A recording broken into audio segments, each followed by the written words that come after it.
This is Edge of the Box, a podcast brought to you by WhoScored.com.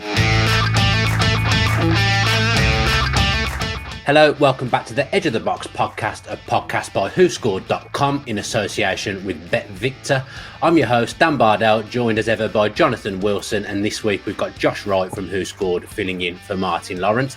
The reason Martin's not here is because he needs to serve a one-match ban after hundreds of complaints about his tackle breakdown last week. Boring stuff, no one wanted to hear it, so we've given him the week off. Jonathan, come to you first. The week you call me the Mason Mount of podcast hosting, Mason Mount scores a hat-trick. No coincidence there.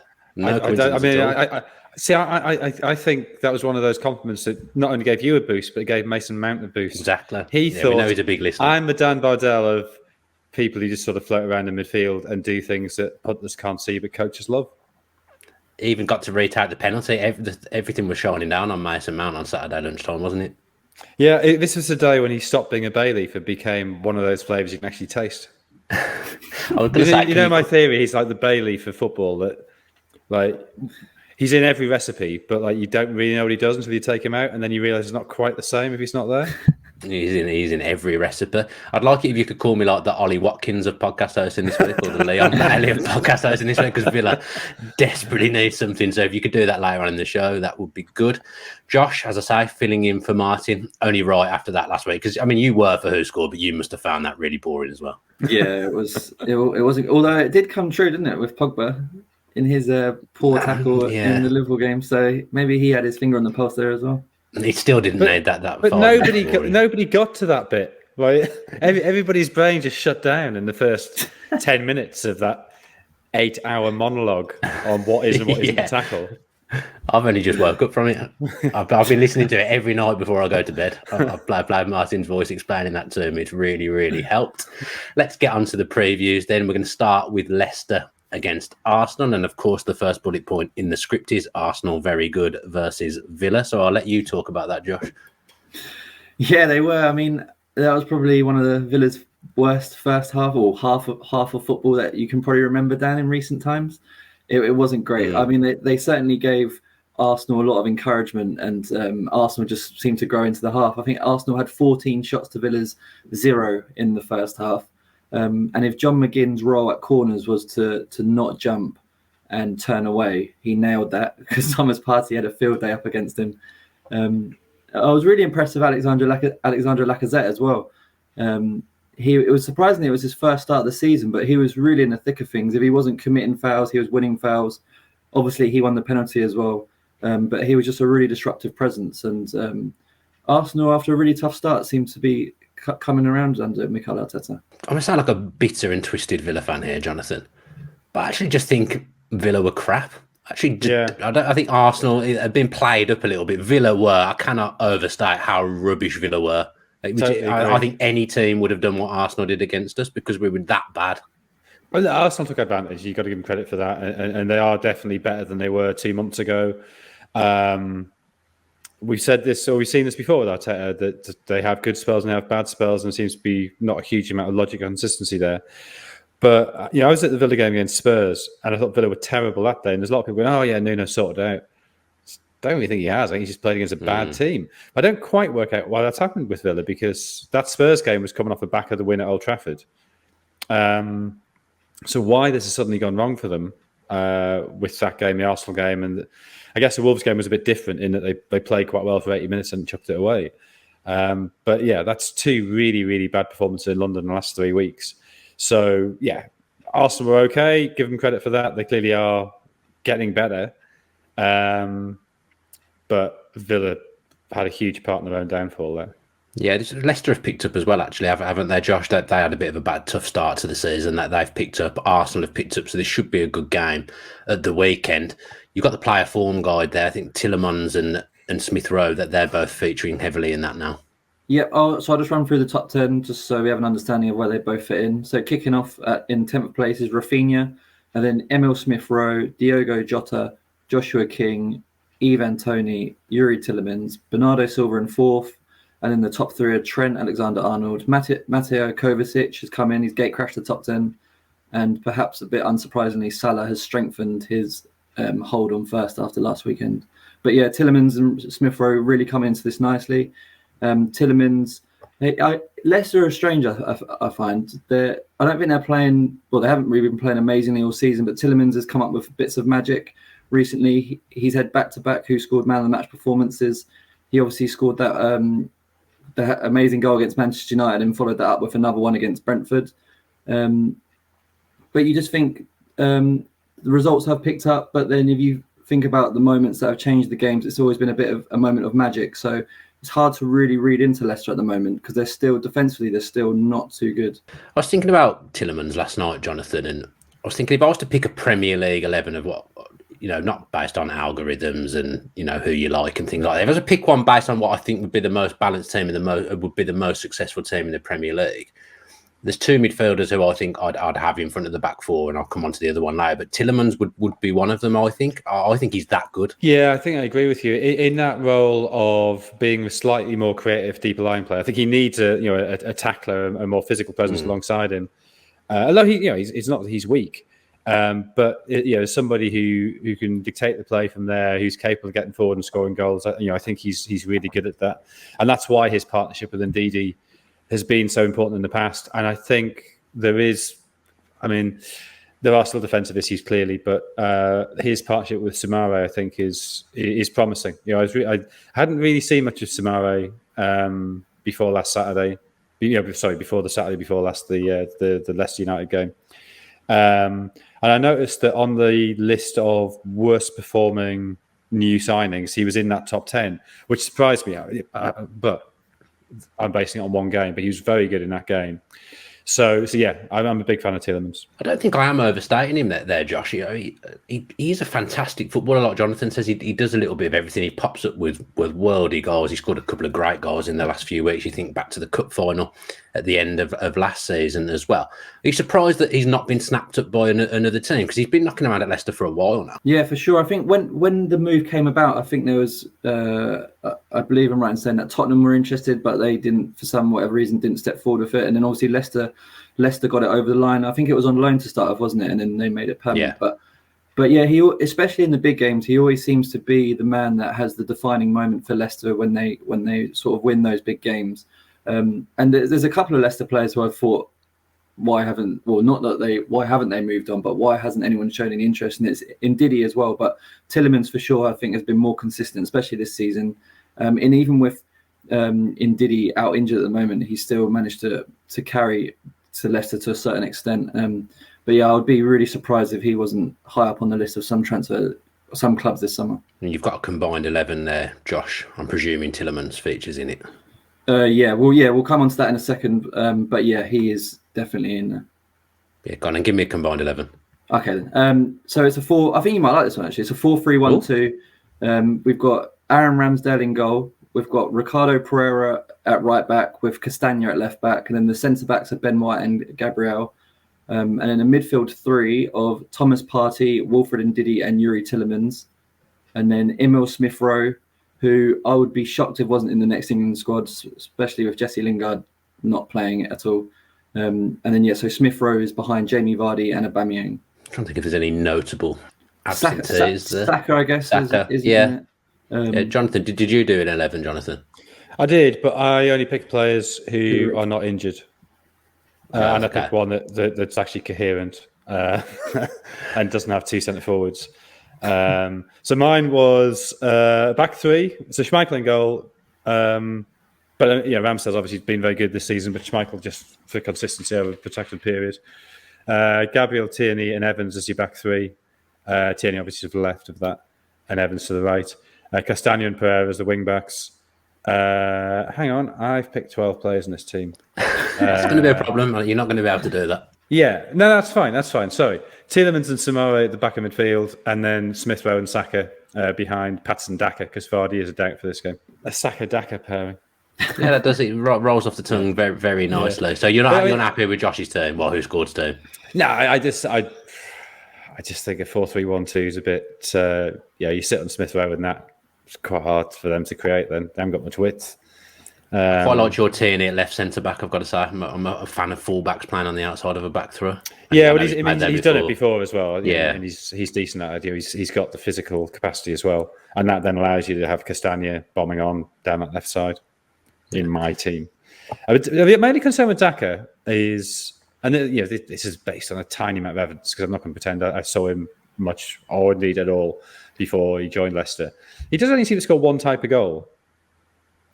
I mean, he scored quite a lot of them in the last couple of weeks, but he needs a little angle pass that he runs onto. I mean, okay, his goal against United, he bundled into the back post, but I don't know if he needs the ball in front of him. That would be my only slight question about him. But yeah, he probably needs a run in the team as well. He'll probably get that now if they stick with two up front. And if you like you say, Vardy's a doubt. There's every chance he'll get a run in the team now, which I think is always important for new players. It's hard being bitty and coming in and out. Yeah, absolutely. And maybe if Vardy's fit, maybe he places Iheanacho on present form. So, but I mean, it's good. It's great for Leicester. They got three of them, especially given. And I know we've been saying this for 5 years, but there will come a point at which Vardy can't keep playing every week at that pace. No, it's coming.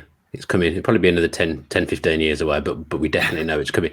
Josh has alluded to Leicester still being a bit of a mess at the back, Jonathan. I guess they just can't get a settled lineup going, but they've gone to this back three now, which would probably, I think, always help. If you're having a bad time defensively, although that's not worked with Villa at all, if you're having a bad time defensively, sometimes going to a back three does solidify you a little bit. Against United, they were unlucky to let in two, to be honest. There were two really, really good goals they conceded. But you're right, the last 4 games, they've scored 12, let in 8. So it's great to watch, great for a neutral, but that would be a concern. And obviously the absence of Fofana and Justin and Ndidi is largely responsible for that. So I wouldn't worry too much on the grounds that it is largely injury dependent. And I think there are signs of Soyuncu's starting to come back into form at last. It seems like his mind was completely shot at the Euros, and he hasn't quite recovered from that yet. Yeah. But he was a bit better against United, I thought. Johnny Evans coming back in as well, Josh, the stalwart. Leicester look better when Johnny Evans is there. Vestergaard's a player I'm always a little bit unsure of. He never looks quite right to me, but Johnny Evans, as long as he's playing, Leicester will pick up. Yeah, for sure. I mean, I think he started 2 games this season, hasn't he, in the league, owing to injury and stuff like that, which he always seems to have an injury problem at some point in the season. But yeah, on Yannick Vestergaard, he came in. They paid a decent bit of money for him, but Daniel Amati is getting in the team ahead of him at the moment. So it'll be interesting to see what happens there. Strangely, Leicester have actually conceded the most shots this season, which is quite impressive. To have conceded more than Norwich, who haven't won this season, and have conceded at least 5 in 2 of those. So yeah, there's still things to sort out for Leicester at the back. They can't quite get the balance between midfield, defence and attack right this season, and obviously Ndidi not being there's a blow, but they weren't watertight when he was there at the start of the season. So yeah, but Rodgers has got a few things to sort out if they're to start winning convincingly. Very clever. Brendan Rodgers does come up with new systems when things aren't working, so I'd back him to sort it out. We've got a bet for this game. Yeah, we do. So the first tip that we've had boosted by Bet Victor this weekend is from 22 to 1 to 28 to 1. And there's 4 legs to it, so I'll just run through those now. We've got both teams to score. It's happened in 7 of Leicester's last 8 games. We're backing Aubameyang to score. He scored in 7 of his last 8. And then the final 2 legs are Johnny Evans to be carded. I know we just praised him, but he does like to get carded. He's been booked 6 times against Arsenal in the past. And we've also gone for, to finish it off, Arsenal to have 6+ corners. And they are averaging 7 a game this season. So both teams to score, Aubameyang to be one of those to score, Johnny Evans to be carded, and Arsenal to have at least 6 corners. And that's been boosted from 22 to 1 to 28 to 1. Let's cover our predictions then. I'll start with you, Jonathan. 2-2. We've gone for 1-1. 1-1. And yeah, just to be different, I've gone for Leicester to win 2-1. Come on, Leicester. Yeah. Move I don't like going for 2-2. I sort of feel if I'm going for score draw, just go 1-1 because that's much more common, but neither of these seems that good at the back, so yeah, there'll be goals in that game. You've got to be almost that both teams to score just feels like almost nailed on. Let's do the just a minute section then, and as always, we will start with a recap of last week. I gotta be honest, I did have a brief look over the week. I'm not 100% sure how it went actually. I think you took inspiration from George because you did the best again last week. You've cut Jonathan Leeds. No. Jonathan, Go on. I didn't do great though. But, no, I was going to say the bar was low, but you did do the best. You've cut Jonathan's lead to 4 points now. So Jonathan's ahead on 66, you're on 62, and WhoScored have got a little bit of work to do. We're back in 56 points. So a little bit of work to do. Where's your algorithm now? Yeah. Well, I would say the problem is there's a lot of us that put in our predictions, and then we have to come to a compromise in the scores. So maybe that's not the best method. No, I think the person that's on the show that week they should take precedent because they're the one that's got to deliver it, and they're the ones that look stupid the next week. Mind you could make a load of predictions this week and then not be on next week. I was watching the Manchester City Brighton game and I had Manchester City to win 3-1. When Mahrez scored in stoppage time to make it 4-1, I was absolutely seething. There's just no need. There's just no need for it. 3-1 away was a good prediction. It just ruined in stoppage time. Although I did Leeds getting the stoppage time penalty did give me the only one that I got correct. I think the only one I got bang on, so I can't have too many complaints. But cancelled out, not fair. Do on Mahrez, absolutely not on. Let's do the just a minute then. So we will start with. I'm trying to work out who we will start. We're going to start with you, Josh. I like it this week. Because normally I have You've got one less. Confused with one more. Yeah. It's nice. Yeah. I'm being spared the burden for once. Yeah. Did Martin still do the script and just decided because he wasn't there that the WhoScored representative was going to do more? Because he's never done more. That was me. I did the script. Oh, you wanted to? I appreciate it. Thank you very much. No problem. I thought I'd take on an extra minute. Liverpool didn't need to be at their best last weekend to demolish Man United 5-0, and it really could have been 7 or 8. Jurgen Klopp was vindicated in decisions to start Ibrahima Konate and Diogo Jota ahead of Joel Matip and Sadio Mane, and he'll have the same selection headache this weekend. Klopp continues to work wonders with a relatively thin squad, and he's being tested to the max at the moment. Naby Keita and James Milner have both joined a lengthy injury list in midfield, with Thiago and Harvey Elliott already unavailable. With Thiago also struggling, he is going to be short there in midfield, and we could see a rare start at Alex Oxlade-Chamberlain.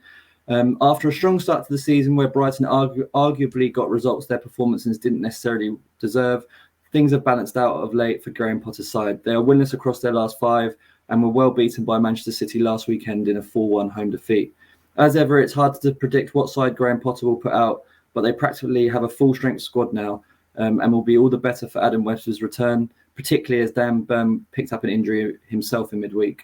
Unbeaten in all competitions this season and flying off the back of a big win over United, it's hard to look beyond a comfortable Liverpool win, and we've gone for 3-0 to Liverpool. Snap. I've gone for 3-0 Liverpool as well. Yeah. Jonathan? Yeah. You gone 3 as well?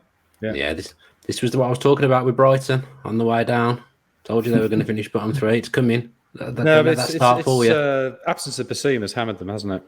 Yeah, it's not. He's not coming back anytime soon, by the sounds of things. So no, that's no coincidence, is it? They've lost a lot of drive through midfield, and they don't really have a forward. So you've got Manchester City and Crystal Palace, Jonathan. Yeah, City, I think, are really clicking into gear now after that slightly slow start of the season. Still haven't conceded the goal at home. 3 wins and a draw. That draw against Southampton, where they had loads of shots but couldn't score.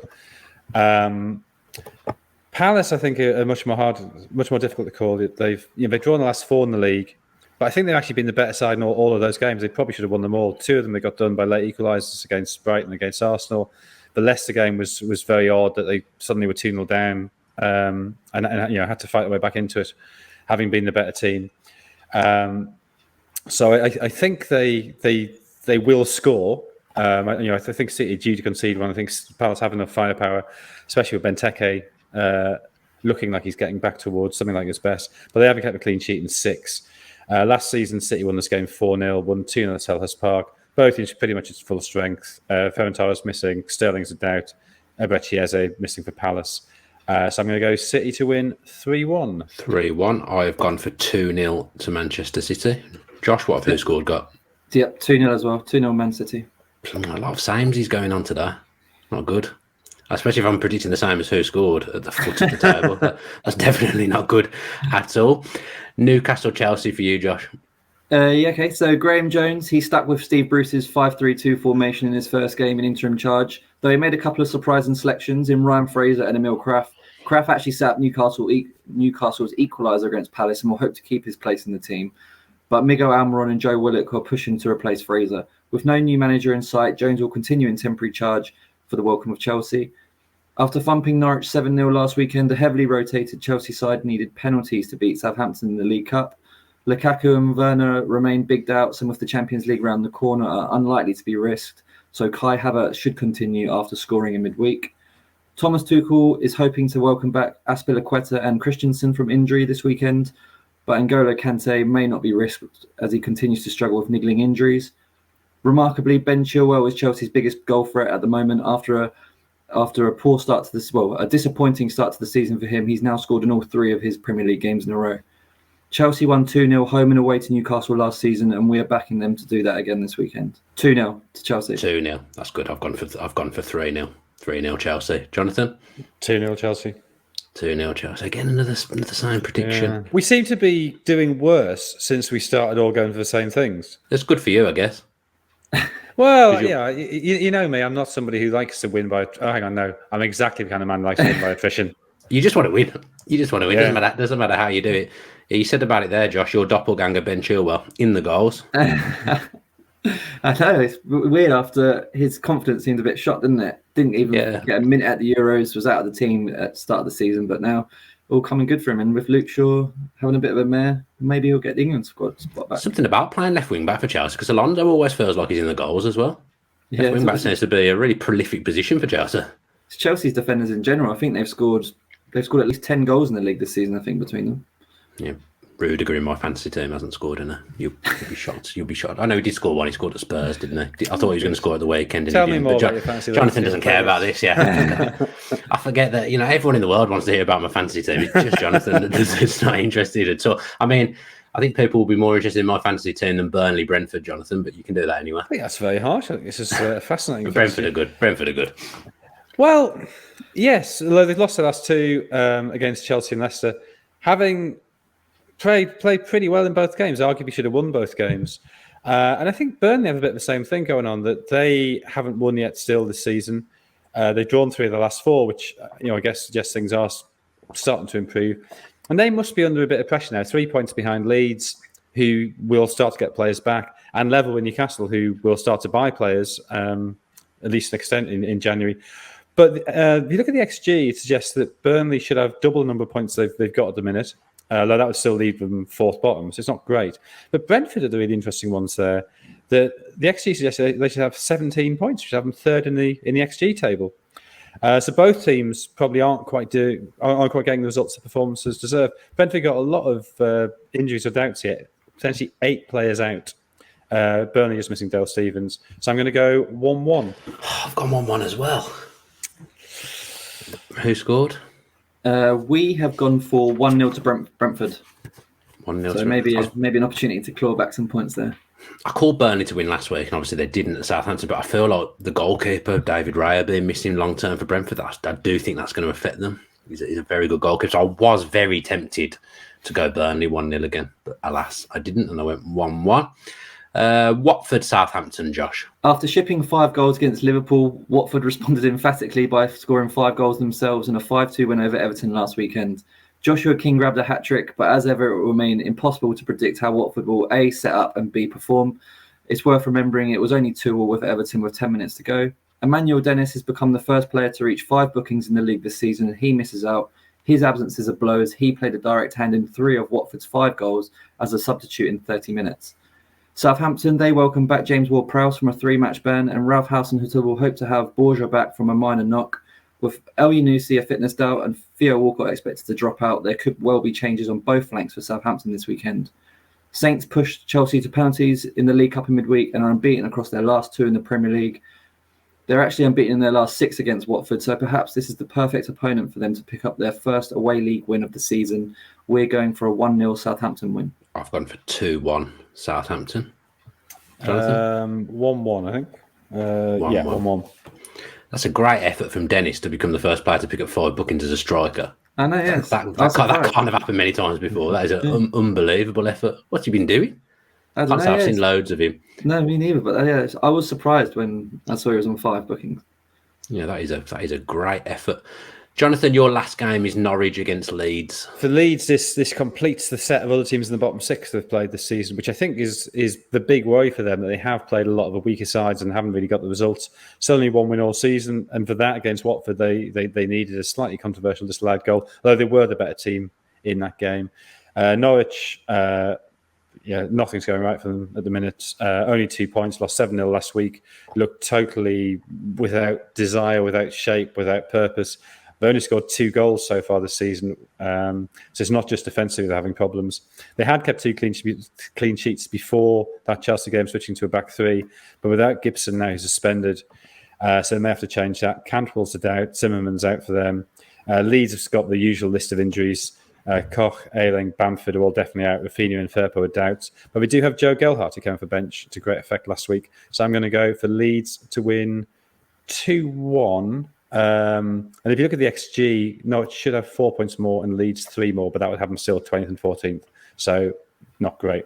I've gone for Leeds to win 3-1. What have WhoScored got? We've gone for 1-0 to Leeds. I mean, it would be quite bad if they can't get a win here, wouldn't it? Yeah, you'd think they'd go to Norwich and win. You would think, but I do feel like Norwich obviously will win at some stage. This does look like on paper one that they could, I would say, even though I've gone 3-1 to Leeds. Did that make sense what I'm saying? Yeah, I know what you mean. They will pick up more points somewhere because teams always do. But they're not good. They're not good. I mean, there's somebody I know who had a bet on them, a Norwich fan, Norwich season ticket holder, to score fewer than 20 goals this season. Put that bet on in May. So 2 from, 9 games so far? Yeah. It's looking pretty good. Yeah, good bet. Decent bet. That is a good bet. I bet they got good odds on that as well. I would say less than 20 is very poor. I think it was a 10 of 200 to 1. I think that's right.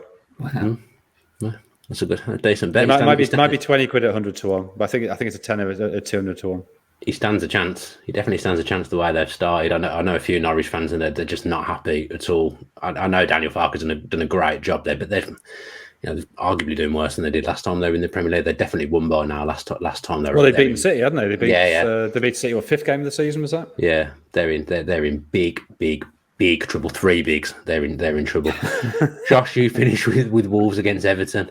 Yeah, so this is the Monday night game. Wolves are unbeaten in 4, and with 3 wins in that time, they're starting to get the results their performances deserved at the start of the season. The only real concern for Wolves is who plays up front alongside Raul Jimenez and between summer signing Hwang Hee-chan, Adama Traore, Pondence and Trincao. Traore is still looking for his first goal of the season and will always be called a dribble merchant when WhoScored tweet about him. With the Newcastle job vacant and finally with money to spend, Rafa Benitez must be wondering what could have been at St James's Park. Everton fans are probably wondering if his eyes are elsewhere after watching their side lose 5-2 at home to Watford last weekend. Everton have actually now lost 4 of their last 6 matches, and things could start to unravel quite quickly for Benitez. He's not been helped with injuries to key players, and Dominic Calvert-Lewin and Abdullah Doucouré remain out, but he at least has Richarlison back. He scored off the bench against former club Watford last weekend. With one side looks to be moving forward at the moment, and the other is going backwards, we think Wolves might nick this one 1-0. I've gone 1-1. Jonathan? Yeah, I've gone 1-1 as well. A Saturday treble based on our tips then, Josh. What have we got? Yeah, we were obviously so close again last weekend. We tipped Antonio I can't remember who got it wrong. We tipped Antonio to score any time against Tottenham, which he did. Jonathan correctly predicted Brentford, Leicester, both teams to score.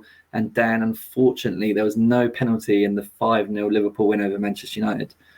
So it wasn't even close to being one, was there? No, there was any moment where I thought, that's a penalty. No, there was nothing. Man, you couldn't get near Liverpool for a start to give one away. No, true. But we go again this weekend. Jonathan has picked Liverpool to win 2-0 against Brighton. We've gone with Man City to win 2-0 against Crystal Palace. And you, Dan, have gone for Chelsea to win 2-0 against Newcastle. So the 3 favourites on the 3 p.m. kickoffs to win 2-0. I'll just give a bit of background on each of those. The goals have completely dried up for Brighton of late. They've only scored a penalty across their last 3.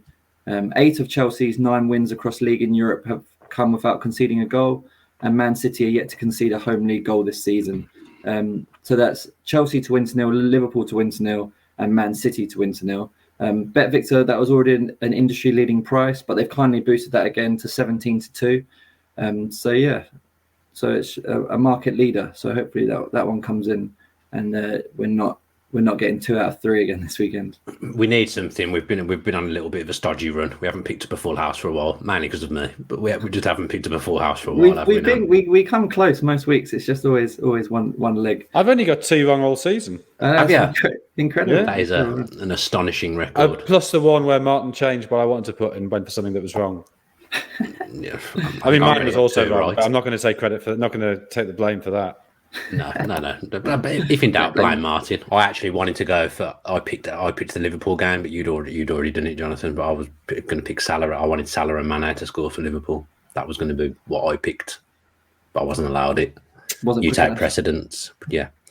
I think even if I'd first, I didn't take precedence. I'd email first. I think even if I'd email first and you'd come in with yours afterwards for the same game, I think they'd have still made me change. All I'm saying is last week I had to do Brentford v Leicester because I was late.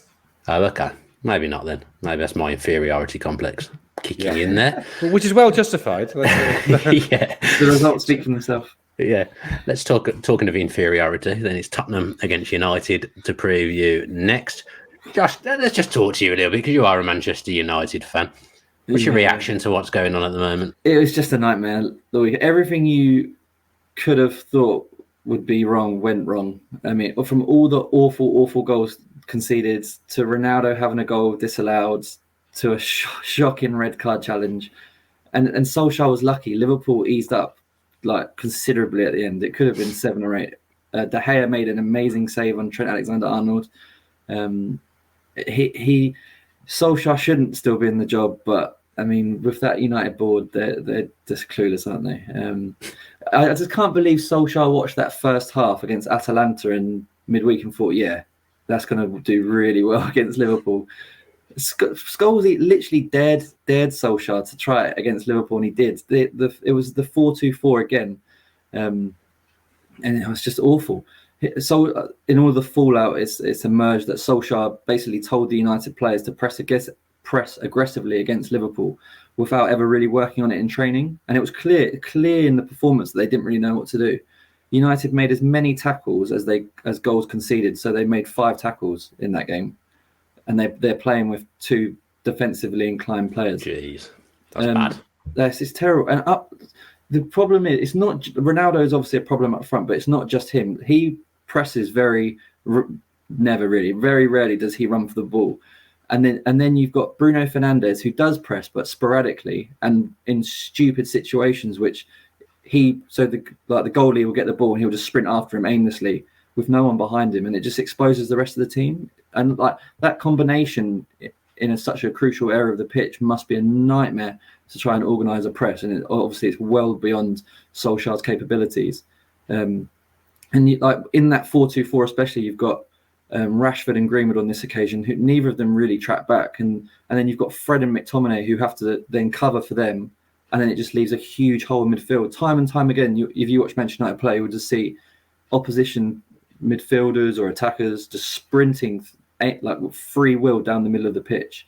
It's awful. Yeah, Paul Scholes did everything in his power to try and distract away. I know from Solskjaer at the weekend as well. I mean, Jonathan, how did not? I'm not going to ask you about Paul Scholes, but how did you see it? I've never sucked a 20-year-old daughter's toe. No, I don't think many people have. I'm still shocked that he allowed that to go up on social media. Pretty sure I've never sucked a toe. No, me neither. Being perfectly honest. Full house, Josh. You ever sucked a toe? Don't know whether this will be allowed to stay in the podcast. Never. There we go. Full house there. But Jonathan, I said it would be a cagey 1-1 because that's how those games always are. But you pretty confidently said that Liverpool would rip through Manchester United. Obviously, I bottled it a bit. You didn't predict 5-0, but yeah. And the thing is, in my head, I was sort of thinking it could be 5-0, but I just didn't have the bottle to go for it. I mean, no one ever picks a 5-0, really, do they? In a prediction, we're unlikely to ever see it. I mean, the thing is, you could. Yeah, you need quite a lot to happen for it to be 5-0. But, given it was 4-0 at half time, it could easily have been. United almost benefited from going down to 10 men because they had to sit deep. Yeah, they couldn't sort of keep chasing, and then Liverpool were quite happy just to keep the ball. But there's the loss of discipline. Ronaldo should have gone, I think, for that. Yeah, that incident with Curtis Jones in the first half. Yes. Yeah, first half. The Bruno Fernandes challenge at the beginning of the second half was really nasty, but he got a yellow for. But that was just below the knee. He was studs raised. He was out of control. I'm not saying it should have been a red, but it certainly could have been a red. And even that Maguire foul that he got the yellow for. Again, I think yellow is probably the right decision, but had it been a red, I'm not sure VAR would have overturned it. So to lose discipline like that just suggests everything's fallen apart. And you hear things from within the club that make you think that faith has been lost. A lot of players have lost faith in Solskjaer. And you're now in that sort of weird limbo situation of, does anybody really think this is going to get turned around? Does anybody think that what would have to go right for Solskjaer suddenly to start winning league titles? It's so many things have to fall into place. And what you now have, I suspect it won't happen, but I think United have missed opportunities to get good managers in the past by just sort of dithering a bit. So they could have got Pochettino and they missed him. They could have got Tuchel and they missed him. And you've now got a wealthy Newcastle and you've got Barcelona both looking for managers. So they could miss out on, say, Ten Hag or Conte. I don't think Conte would go to Barcelona. That doesn't seem a fit to me. Ten Hag does seem a natural fit, although I suspect it's going to be Xavi at Barcelona or Gallardo when his contract runs out at River Plate. But there's just a lack of decisiveness, a lack of football understanding,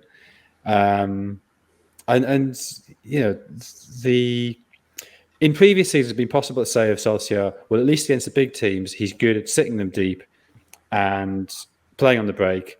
And so last season, they kept, in the 6 games against Liverpool, City and Chelsea, they kept 5 clean sheets. And they were, I think 4 of those games were drawn. But, there was a clear plan there and it worked. But if you've got Ronaldo there, you can't do that. And then just sort of to airily go, oh yeah, press high today, lads, without working on it, without any structure. And that's what sets the best managers apart. It's how you structure midfields. So my criticism of Solskjaer previously always been he didn't structure midfields from an attacking point of view.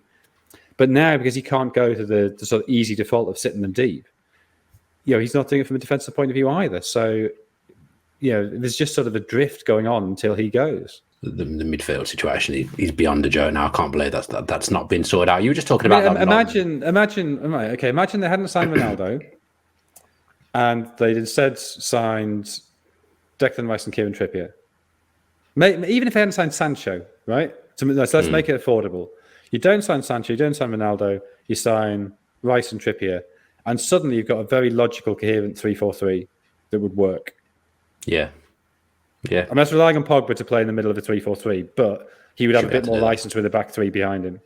Yeah, I'd say that would suit him down to the ground, actually. So Pogba and Rice together in the middle, Trippier on one side, Shaw on the other, Maguire, Lindelof and Varane at the back, and then Greenwood, Cavani, and that was what I forgot. Yeah, Greenwood, they begged him to and start. Rashford. Cavani, I think it's it's not the biggest thing there, but it's such a shame. The end of Cavani's career has been wasted, and he can press. Yeah. He's a really good player. He's looked after himself really well. He's really sharp. His movement's great. He's a proper old school centre forward who can do modern things as well. And he spent the last year or two of his career just sort of drifting around, not getting a game for a bad team. Doesn't even get to keep the number 7 shirt. Doesn't get to do anything. I was just thinking when you were talking about, they've missed the boat on certain managers, but they've dithered with Solskjaer or backed Solskjaer. Even Everton, in the time that Solskjaer's been there, they've hired Ancelotti and Benitez, 2, I would say, elite managers. Manchester United really now. I'm not sure United would want Benitez given his. I mean, you know what I'm saying. I know we'd never go there. But yeah, you're right. Yeah, it's just a bizarre. Just how they have fallen so badly, Josh. I mean, this is a horrible podcast for you to be doing. You must be close to tears, but by this point, I'm not sure even Solskjaer believes that he can turn it around. I was hardly inspired by his post-match. No, it's just really bad, isn't it? I looked into WhoScored ratings from the second half of last season to performances this season, just to see how bad the drop-off has been for some players. And the only player that has actually improved this season compared to last is I guess unsurprisingly, Mason Greenwood, just for the goals that he scored. But apart from that, every other first-team player has regressed.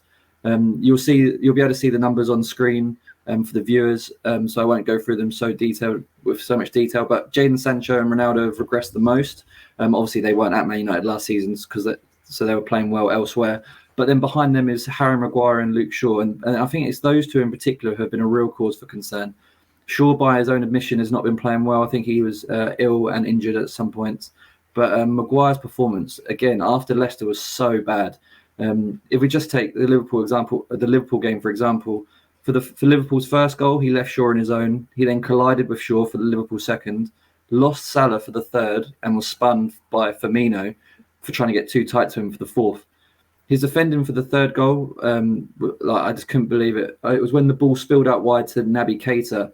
I have no idea why his first reaction was to look in the opposite direction. So the ball went out to his left and he looked to his right. And by that point, Salah was gone.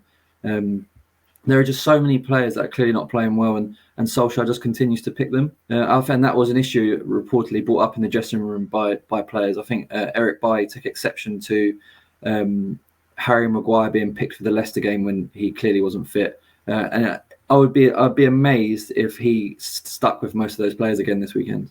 I wouldn't be. It sounds like exactly the kind of thing I would do at the moment, to be perfectly honest. Unchanged team. I was just thinking as well, I think Harry Maguire might follow WhoScored on social media. I don't think he will after this podcast. No, that's true, yeah. Don't be putting any graphics up for Harry to see. I'll hide his name. That. Yeah. Well, Joe, we're talking about uninspiring things. I watched Tottenham last week against West Ham, Jonathan. And it wasn't obviously as bad as Manchester United because at least, they did defend to an extent. But that offered absolutely nothing going forward. Literally nothing. Yeah, I saw them my first game of the season against City and thought, Nuno's come in immediately. He's given them a structure. They look good on the break. And okay, that's probably a little bit more limited than what Spurs want, but, at least there's something there to build on. And then I saw them in that Villa game. And obviously, when you're in the stadium, you get a much better appreciation of these things. And I just thought that Villa game was such a low-quality game of football. Yep. I don't quite know what's gone wrong. And obviously, partly it's Kane's form. But there's just sort of something in the midfield has stopped clicking. So I think this could be a pretty. It's a fascinating watch because they're two teams who desperately need a win with team managers under pressure, and it's absurd that Nuno's under pressure so early, but he is, and I understand why. But I think it'd be quite a bad watch in terms of the level of football played. She's going to sound really stupid. It won't be the first time from me. I feel like letting Sissoko go was a mistake by Spurs because at least he provided some. And I know he's not the most spectacular footballer in the world, but I always felt when he played for Spurs, they looked better. At least provided some energy. Like you say, that midfield, that central midfield, there's a problem there.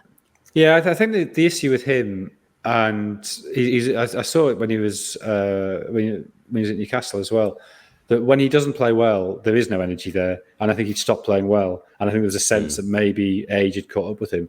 But the point is, he hasn't been properly replaced, and there's something very odd going on there. That's not very odd, but just sort of quite sad that you think where they were. It's only 2.5 years since they were in the Champions League final, and I know they've been declining in the league in the build up to that. But to go from the high of the Ajax game to this sense of drift and shapelessness. And I don't know where they go from here because I look at that side, I look at that squad, and apart from Son, there's none of them I particularly fancy. Yeah, seeing Spurs in the flesh that same game you were at, Son was literally the only player on the pitch who stood out. Yeah, he's a good player, but you need some. I think they're saying about him being a bit more expansive this season because he's got a bit more license to come forward. But I've got to be honest, I'm not seeing that at all. He's a good footballer, great footballer, but Spurs just look awful. Absolutely, even though we were awful in that Villa game that they won, except for Son. They won that game because of Son. Right, let's have the worst combined 11 of all time then, Josh. Unfortunately, has anyone above a 7 in this combined 11 for the season? There's not many, honestly. There's not many. It's not great. So yeah, we've gone for a 4-2-3-1 in this one. Hugo Lloris in goal. Obviously, De Gea has been much improved this season, but he's still conceding lots of goals. Not his fault necessarily, but the fact that they're conceding a hell of a lot of goals is not helping his rating. At the back, it's I don't think the competition at right back's particularly strong at the moment. Wan-Bissaka just gets it, just because he's still making a lot of tackles, interceptions, but he's obviously he's not been great. Rafael Varane's coming back this weekend, which is great news for Manchester United. He gets in there alongside Eric Dyer, who I guess people wouldn't be thrilled about, but he's actually created the joint most clear-cut chances for Tottenham this season, which I guess reflects pretty poorly on Tottenham. But yeah, he's in there. So the back four is Wan-Bissaka, Varane, Dyer, and Sergio Reguilón. And then in midfield, we've got Højbjerg, and just because he's propped up by the fact that he's got 7 assists, Pogba, we haven't taken injuries or suspension into account, I must say. And then we've got a 3. So Son's up front, and then the 3 behind him is Lucas Moura, Bruno Fernandes, and Mason Greenwood. So I'll just run through the team in full. So it's Lloris, Wan-Bissaka, Varane, Dyer, Reguilón. And then in midfield, we've got Højbjerg and Pogba, and then Fernandes, Lucas Moura, Greenwood, and Son. I'd say it's not a great team. No, I think obviously people are off form at the moment. I think the way you put the team together is terrible as well. Yeah. Not that you did it yourself, but yeah. Jonathan, did you do one? I did, and it's crap. Yeah, give me. I mean, well, I went to the goal, but it was. It was essentially a 51-49 call. I think, yeah. I mean, it's a boring conversation between two keepers who are doing okay. Right back, I'd pick either, Wan-Bissaka or Emerson. I'm not having Emerson. I'm not having him. I went for Varane and Maguire better than Aurier at centre backs, but that's largely remembering, Maguire as he can be. I went short left back again because I think he can be good. Højbjerg and Skip at the back of midfield, and then Greenwood, Fernandes, and Son, and Kane. But again, this is sort of remembering players as they should be rather than as they actually are at the moment. Yeah, if you put that team on paper again, if that team played against Liverpool, I think they'd probably lose worse than 5-0. Well, no, because we'd have them defend properly if I was in charge of it. If you were in charge, but if we put Solskjaer in charge of it, for example, well, yeah, you'd be in big trouble. We've got a bet as well, haven't we, Josh, to boost morale? The podcast's gone a bit downhill here. No bet. No bet. It continues to go downhill. No bet. We will have a bet, I should say. We'll have a bet. That will be on social rather than on here. And I'm going to stick my neck on the line and say that bet will include a Harry Maguire yellow card. The WhoScored bets always include a Harry Maguire yellow card. Well, and he did get booked. He did get booked last week. We were so close last week. It was the 38-1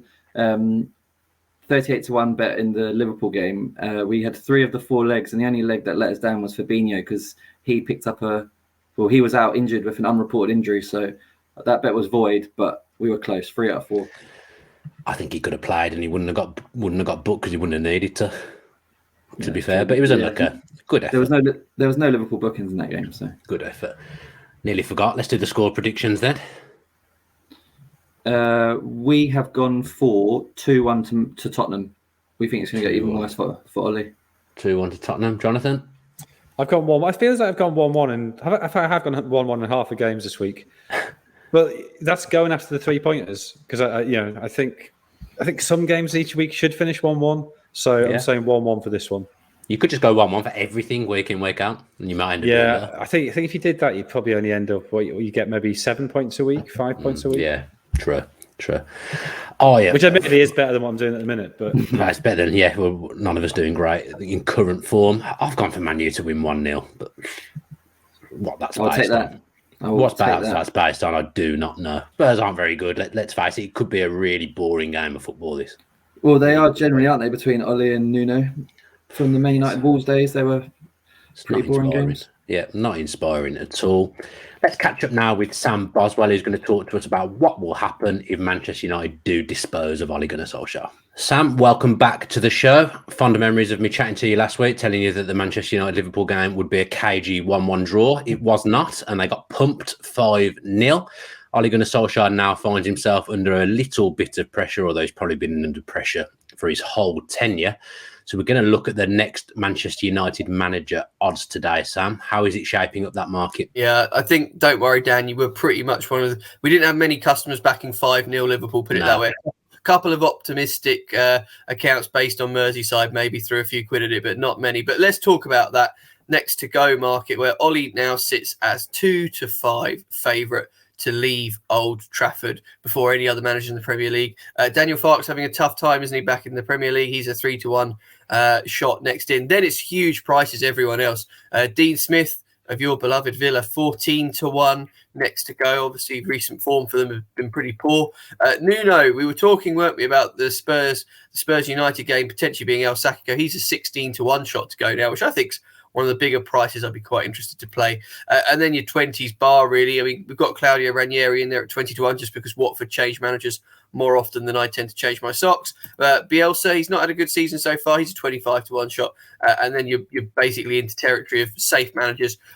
Brendan Rodgers, to my eye, might only be a play if you think he's going to end up getting the job somewhere else. He's 66-1. I thought might be a bit of a left field strategy to trying to get that taken, but you're going to need probably Ole to be gone first, and he's a 2-5 shot and looks at the moment on paper the most at risk. Obviously, Conte is the favourite for the Manchester United job. I think he's he would be the sensible appointment, bearing in mind what he's done in the game and the state Manchester United find themselves in. After that, it doesn't feel like there's a lot really readily available. No, I think, unfortunately, there's been if you think the last sort of 18 months or so, there's been a huge churn of top elite managers, and that's what Manchester United will go for, and that's why the market is screaming Antonio Conte. Time of recording is a 4-5 shot, and then everyone else is 10-1 or bigger.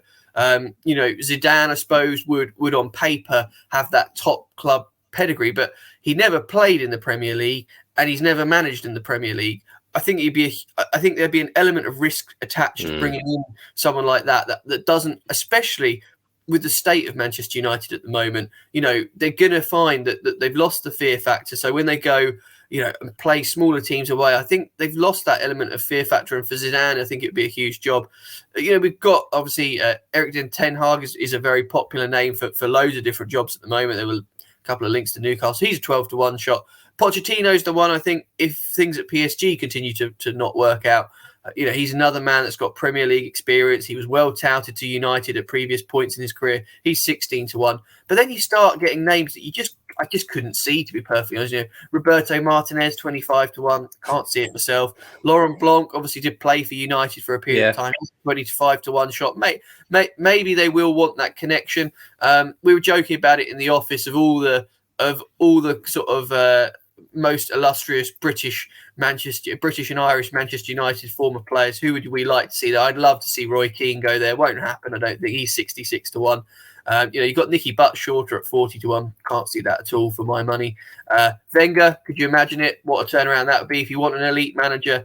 He's probably a little bit too old for the job now, but he's 66-1. Wayne Rooney, 66-1. There's all these names out there. Steve Bruce obviously sat there without a job at the moment after his time at Newcastle, 80-1.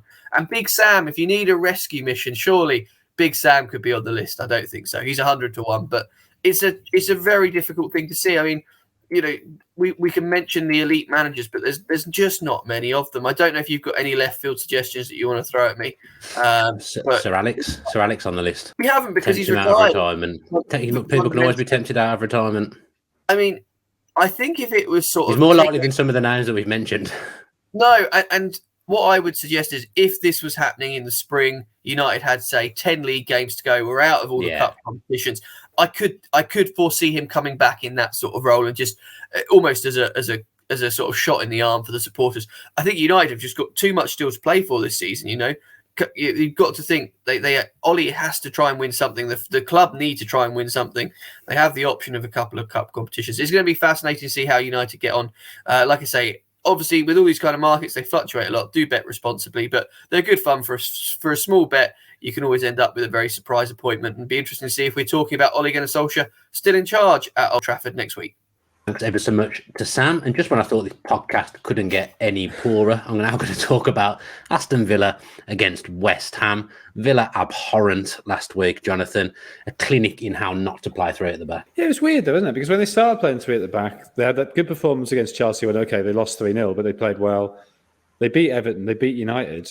And then the 3 games since have been 3 defeats. So, and maybe that winning at United isn't as good a performance as we thought it was at the time. It was working. Now it's not working. So probably go back to the back four would seem to make sense. I'd be very surprised if Villa do line up with three at the back. The Villa fans, I can tell you on social media, all they're talking about is changing from three at the back. They seem to have a real dislike for it. But Josh, I don't know how much of Villa you've seen, but at the moment, they haven't had a fully fit squad to choose from all season, which has been a problem. Leon Bailey, who's the main Jack Grealish replacement, in my opinion, has barely been on the pitch, and he's a very, very good footballer, and Villa are going to need him to spend more time on the pitch to do well. But struggling to put things together at the moment. A lot of new players, lost Grealish, just struggling to find any rhythm and get the balance of the team right. Yeah, it's going to be really interesting to see what Dean Smith does this weekend. Like you said, it's the first time that he's had all of his new players fit at the same time, and there's going to be some selection headaches, especially up front. I mean, I saw the Arsenal game, and I was at the Tottenham game as well. And I know you were in the box, Josh, taking my box space. But I've got a feeling we might see like a 4-3-3 this weekend, maybe. Absolutely. I think Jacob Ramsey straight into midfield for me. Lovely goal against Arsenal. And I think we might see something like Watkins and Bailey out wide with Ings up front. But it's been tough to judge Buendia this season. It was so stop-start for him at the start. And then he's played out of position most of the time. Whenever he picked the ball up against Arsenal, by the time he looked up, it was like he ran into about 3 Arsenal players. His best WhoScored rate performance this season was actually against Brentford, where he played on his natural right wing position. He scored and was the man of the match. But he's not played there since. But just because it's been a bit of a tough time for him, I can see him, not necessarily through his own fault, but I can see him dropping out for the time being. Yeah, and he's the record signing, Jonathan, but playing as a number 10, it feels like a position that should suit him, but he just keep getting lost in there. Yeah, I mean, I'm not a huge fan of number 10s full stop in the modern game. So what his signing has done is it's relegated Norwich. Yeah. So it's made Villa safer in that sense. I'm already on the floor. I don't need that. Don't need that at all. But so now, Josh, you're picking the team and saying that you think he'll play and Buendia won't be in the team. That's your record signing, and there's not a space for him. So Dean Smith, it's going to be hard to organise things and get everyone in that team, because Christian Purslow, the chief exec, said himself they bought 3 players to replace Jack Grealish, and history tells you that when you do things like that, it doesn't always work. Villa's struggles, because they sort of go back into last season as well, don't they? The end of last season, it's only 8 wins from their last 25 in the league, so it's not great. And obviously, you've lost Jack Grealish for a lot of money, and you've also spent a lot of money, I guess, that you recouped. So Dean Smith's going to be under pressure sooner rather than later, I would assume. So yeah, it's going to be. He really needs a result, I think, but not just a result, maybe just an encouraging performance. Because the second half against Arsenal, when you reverted to that back four, was much better. But I guess by that point, Arsenal they got the goal straight after half time, didn't they, to make it 3-0? Yeah. So it was comfortable for them at that point, but you just need something to happen. And obviously against West Ham, it's not an ideal opponent to play. Someone a team that's well drilled. It's going to be difficult. But Dan, what would you, Villa fans, say would be, what would be a realistic target for where you should finish this season? Top 10. Top 10. Okay. I had loftier ambitions at the start of the season, I must say. No, I was thinking this. I wrote a piece about Benitez at Everton a couple of weeks ago, and obviously things got worse for them since. But you look at Everton; they've actually, they appointed, as you mentioned earlier, they appointed some big name managers. They've signed some good players. I mean, people like Andre Gomes, Doucouré, Allen, Luca Dean. These are, they're proper players. They're not sort of bargain basement players. They're the sort of players you think should work. And yet they still sort of poodle about 8th. I think it's really hard to break into that next tier. But Leicester have done it, but I think essentially nobody else has really done that. But sort of Tottenham and Arsenal somehow, it doesn't matter how bad they are, they still sort of have that sort of mass that just sort of means they finish sort of in that 6th to 8th positions. And it's very hard to nudge them out of the way. I think Thomas Frank said yesterday the gap between 8th and the bottom on an individual game-to-game basis actually isn't that much. So you will see funny results. Not funny results, but results on paper that probably look strange, but they're not, because the gap isn't that big between. Well, I think that's true, and I think that's an interesting thing you could do each season is sort of say where is that gulf, and this season, Norwich are clearly firmly below it. But I keep saying I think Burnley are playing better than the results suggest, but they're struggling. Newcastle are struggling, but suddenly you've got potentially well, I think I was saying that they could spend 600 million this year and still stay within FFP if they didn't then spend anything for the next 3 years or whatever. Leeds struggling at fourth bottom, but we know they're actually quite good when they have a full squad there. So I sort of feel that sort of middle class in the Premier League has got bigger. I think Southampton are a decent side, but they're really struggling this season. Yeah, they're easy on the eye, Southampton. Yeah, that's all true. I mean, Villa have conceded 5 set pieces in an hour. Probably one of the worst hours of football you'll ever see. So when you're having a problem defending set players, you really don't want to be lining up against West Ham, do you, Jonathan? You don't. And if I'd known... Sorry, my glasses are just falling apart. Okay. Yeah, you don't only play West Ham. And if I'd known that stat, then I might have had a slightly different prediction to what I've got. But I mean, West Ham are playing really well at the minute. 6 wins and a draw in the last 8, and that draw was against City in the League Cup this week, which they obviously won on penalties. So and that defeat was against Brentford, where arguably they're the better side. So they are playing really well at the minute. I think they've handled the twin demands of Europe and the Premier League far better than I was expecting. I always have this doubt with Moyes that I'm not sure his teams are fit enough, but that looks like nonsense this season, frankly. So I might have to reassess that. So yeah, it's as you say, they're the major threat from set plays, and if Villa are letting them in, that would ring alarm bells.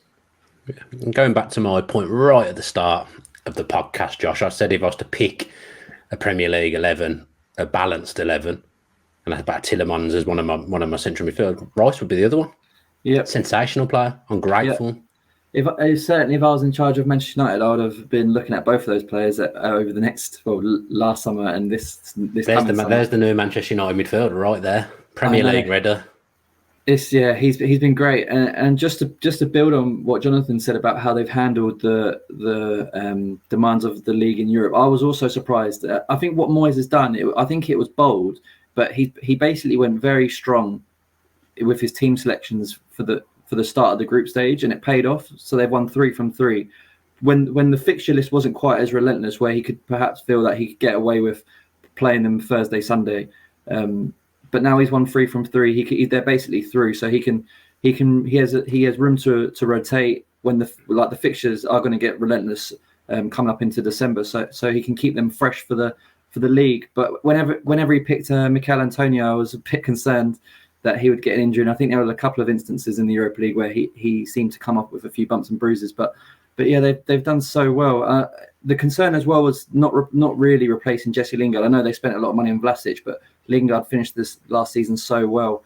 The concern was, would they be able to keep that up? And they have. I think at one point Pablo Fornals, Jarrod Bowen, and Benrahma have all contributed. I looked into it, and across West Ham's 9 league matches this season, at least one of Fornals, Bowen, Benrahma, and Antonio have scored in 7 of them.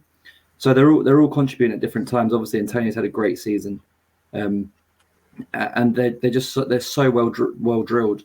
I think we've said that Villa, we have no idea how they're going to line up on Sunday, but you can nail on West Ham's team at this point, and they're really benefiting from that. Yeah, I've got to say, I'm not looking forward to Sunday at Villa Park at all. Jonathan, what's your prediction? 1-1 again. 1-1, I'll take that at the moment. Yeah, Josh? I slightly regret that. I should have gone on West Ham win, but 1-1. Yeah. Josh, what have WhoScored got? We have gone for 2-1 to West Ham. 2-1 to West Ham. And I think it's one of maybe the first times I've predicted Villa to lose. Aston Villa 0, West Ham 2. West Ham are good. Villa aren't at the moment. I can't see Villa getting anything. Really sad to say. That does us for this week's edition of Edge of the Box. So as ever, thanks ever so much to the guys for joining me, and thanks to you guys at home for watching as well. If you are enjoying the show, then if you could subscribe with your post notifications on, that would be absolutely fantastic. Hopefully you all enjoy the weekend's football, and as ever, stay safe.